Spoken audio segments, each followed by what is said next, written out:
You knew what the banks were doing, and yet were touting it for months and months. The entire network was.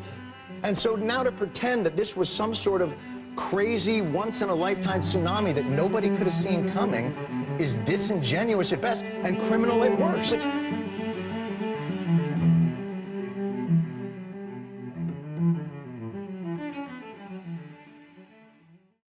Jim Cramer was at the forefront of the dot-com bubble when his financial news website, TheStreet.com, went public on May 11th, 1999. On its first day of trading, its stock price rose 216%. Years later, after the internet bubble burst, Cramer went on to say that he was done with material stuff and wanted to coach fifth-grade soccer. Fast forward almost 21 years, and he is CNBC's top entertainment personality. He also has his own TV show called Mad Money, which has been airing on CNBC since 2005. On his show, he gives buy and sell recommendations on stocks and helps viewers navigate Wall Street. So what happened? Cramer went from wanting to do nothing with stocks to being one of the top personalities for CNBC. With his transition to hosting Mad Money, his recommendations carry a lot of influence, since he currently garners around 250,000 viewers per episode. The show's popularity proves that there is a lot of people actively seeking out investment advice. However, should anyone trust Cramer, even with his long documented history on Wall Street? Let us flash back to days before the Great Recession in 2008. Out of context, technically, you were correct. You weren't suggesting to buy Bear Stearns. That was something that you did 5 days earlier in your buy or sell segment. I believe in the Bear franchise. You know what? It's $69. I'm not giving up on this thing. Yeah! Of course, while Cramer wasn't giving up on Bear at 69, 11 days later, the stock market was more comfortable with it at 2. On March 11th, Jim Cramer famously stated that Bear Stearns is fine when discussing their soundness as a bank. By the end of that week, Bear Stearns' share price fell to $2, and they were on the brink of bankruptcy. The timing of Cramer's comments are almost comedic, as he was completely blindsided by the collapse of the financial industry. This is not to discredit Cramer, as many did not foresee the housing bubble running rampant across the financial markets. Cramer gets in hot water when he relies on his intuition, rather than focusing on quantitative and qualitative data. Investing with emotions is a dangerous game, and Cramer falls victim to this more often than not. Put simply, the financial world is a scary place when even experts and academics don't even know what's going on.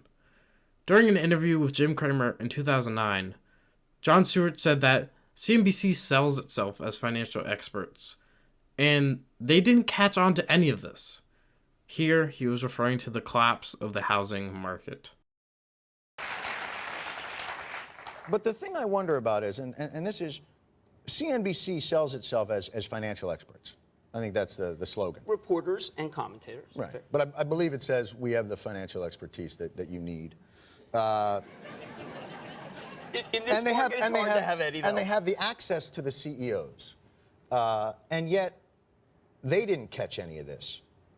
And here they are blaming people who don't have the financial expertise and saying that they're part of the problem. Their problem seems to be linear. It seems like the banks and those that cheerled them turned an arithmetic problem into a geometric one. They took a linear debt issue, and by turning it into derivatives and securities and all that, now it's a gigantic problem.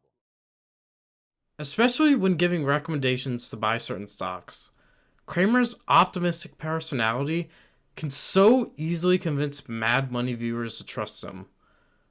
But little do these viewers know, they can so easily outperform Cramer through one simple strategy.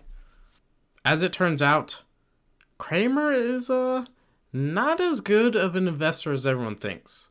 His stock picks from 2001 to 2017 underperformed when matched up against the S&P 500.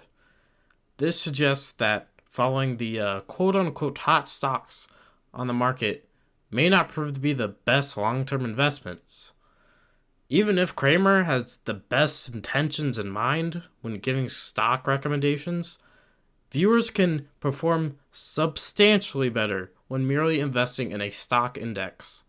The buy and hold strategy may seem trivial or overused, but it has historically outperformed the manic momentum strategy. Anyone can be an average investor with almost no effort by simply engaging in passive investing rather than active investing. I leave you with some investment wisdom by a Redditor. Hasn't the S&P 500 outperformed Cramer's stock picks? Just buy the S&P 500 and do something more productive with your time. Thank you for tuning into this video, and I do hope you enjoy it. And with all that being said, hope to see you next time. There are a lot of people who have looked at your IPO who have told me, you know what, I'm not sure that this is a smart investment. Our own Jim Cramer yesterday said, I'm not sure that Tesla has a business plan that's going to work. It's not a smart investment. What do you say to the skeptics who look at where Tesla is, the money that you're raising, and they say, you know what, they've got a nice roadster, but they don't have a good business plan? Well, I think, Jim, I'd say, yeah, sure, Jim, we're no Bear Stearns, but I think we're going to do okay.